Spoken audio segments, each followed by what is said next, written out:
How to make your own cooling system for your PlayStation 3. This is a 60 gig PlayStation 3. It's fully backward compatible. To repair this professionally, it would have cost possibly £150 to £200. New motherboard, £100, fan, 40, possibly, open labour. To buy a new system and get a slimline system for £250, but it's not fully backward compatible. I want my fully backward compatible up and running again. So what I've done, I've made my own DIY fan, which didn't cost anything. Now you'll see two leads coming from the fan. It's got its own power supply. So what I've done, I've had to tape them up together. I've taped them up together and used a two-way adapter. This ensures that the PlayStation goes on and the fan goes on at the same time. Because if the PlayStation goes on its own, you could end up with the yellow light of death again. What I'll do, I'll switch the fan off in just a second and I'll show you how I've installed it. If you can hear the fan, I don't think that's any louder than the original PlayStation fan. And what you'll see at the back here are the exhaust ports. At the top here, exhaust ports for the fan, for the air, and down the front you'll see that I've taped up the air intake port. I don't need that anymore because now this fan, the air intake port, is here. So what I'll do, I'll just switch the system off and I'll show you how I've installed this. Just give me a second. Now I went through the usual steps which YouTube to fix the yellow light of death and got my system up and running, but the fan didn't work. I tested the board and it's the board that's the problem, and the fan was broken as well. So what I've done, I've made my own system. I'll switch the switch off and this will isolate the power. Unclip this and you can see the fan.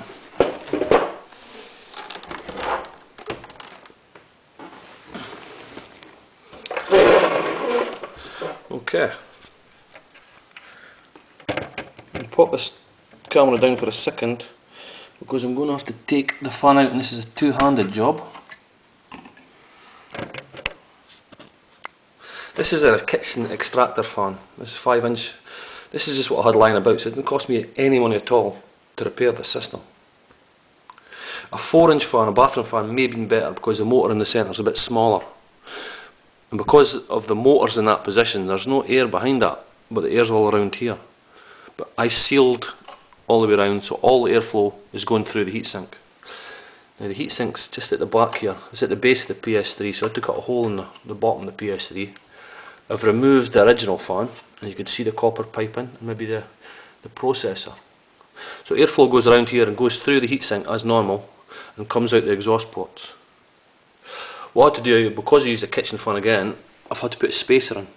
I've put this in to bring the fan out slightly away from the PlayStation, so the fan motor's not touching the base of the heatsink.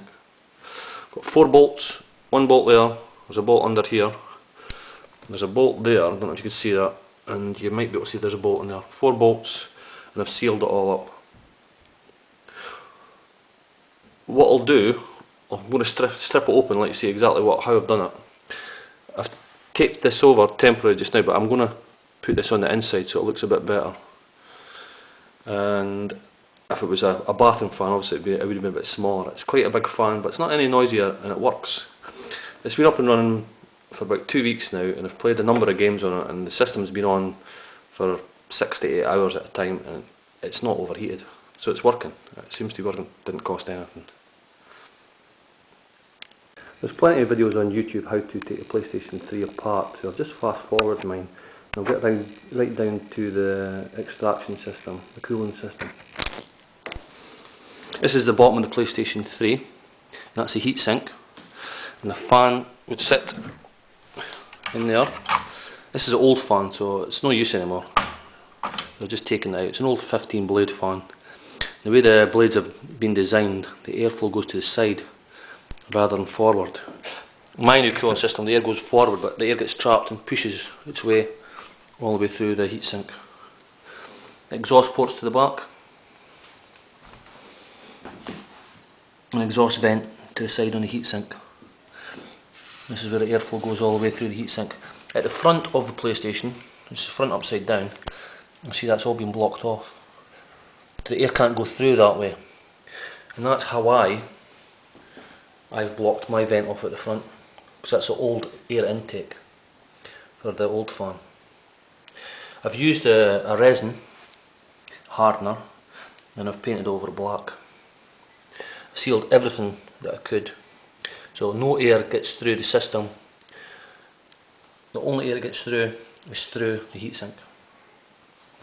The reason I use black paint is because when you come to the front, if you use any other colour, you will see that at the front. So if you use white silicone or white filler, you're going to see that at the front, and it may not look that good. So mine looks not too bad. Got the 4 bolts. Now I cut this using a rotary tool, but if you don't have a rotary tool, you might be able to do a pad saw or some similar saw. It wasn't the easiest to cut, but it is manageable. And really, you want this to sit in the centre of your heatsink around here. The spacer I talked about earlier, you can see that I've just used MDF.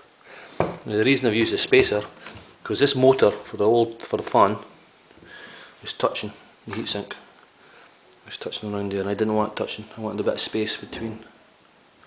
So what I'll do now, I think I'll just assemble it. Just fast forward this bit again, because there's plenty of videos, as I said earlier. And that's how you make a PlayStation 3 DIY fan.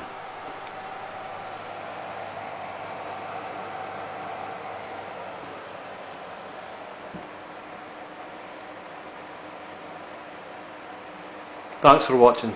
Bye.